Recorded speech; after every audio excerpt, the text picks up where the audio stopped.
Hello everybody, welcome to another episode of Erickson TV. Curtis here with Lauren. Hello Lauren. Hey everybody. Hey Lauren, as this episode is being released, there's a big event happening tonight in Seattle. Uh-oh. It's the return of Beatlemania. Sir Paul McCartney is playing. Oh, okay. And it's important to me because I'm taking my son to the concert. So, okay. But I don't know if you knew this, but almost 49 years ago to this day, the Beatles played their first concert in Seattle in 1964 at the Seattle Center Coliseum, which is just a couple blocks up the road from here. Oh, okay. And the interesting thing about that is I thought it'd be kind of a fun one, but also to look at that's a lot of history for one thing. And it's a miracle that he's still playing, he can actually sing. But well, you'll see. We'll see, yeah, we'll see.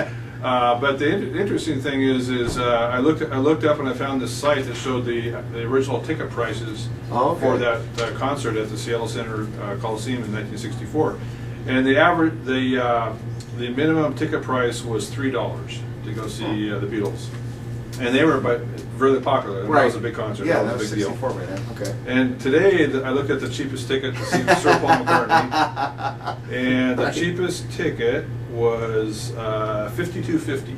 Oh, okay. Okay, so it's gone up 17.5 times. Right. Yeah. Since that time.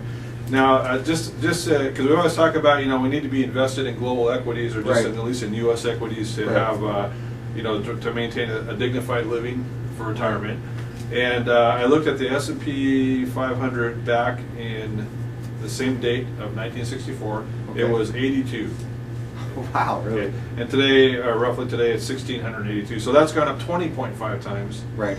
And plus dividends. Doesn't include dividends. Doesn't include so dividends. What do you take away from that? S&P 500 is a better investment than the Beatles. than concert Yeah. tickets.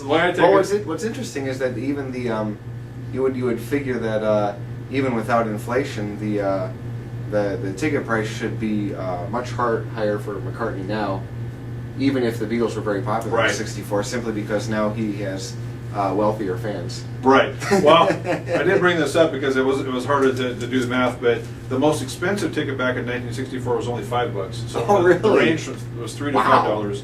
Today, by the way, the ticket, this is historical for tonight because it's the first concert being held at Safeco Field, an outdoor concert in the stadium. Yeah. So that seats a lot more people. Right. Okay. So the Seattle Center, I think, seated about 12,000 at that time. Right. This Safeco, I believe, seats about 35,000 for the concert. But the most expensive ticket, so the cheapest ticket for today is $52.50, but the most expensive ticket is $277. Oh, okay. So that's a big gap. Oh, yeah, definitely. But my takeaway from this is that, to finish this episode, is that in kind of a fun way, it proves that you need to have some equity investment to maintain the standard of living, even for the fun things in life. Right. And I think it's kind of cool that the almost 50 years of history is sort of being lived out, and all the different things that happened in the world during that time. And we saw the stock market go up that much. Right. So, all right. Well, thank you for watching this episode of Erickson TV. We'll see you next time. Bye now. See ya.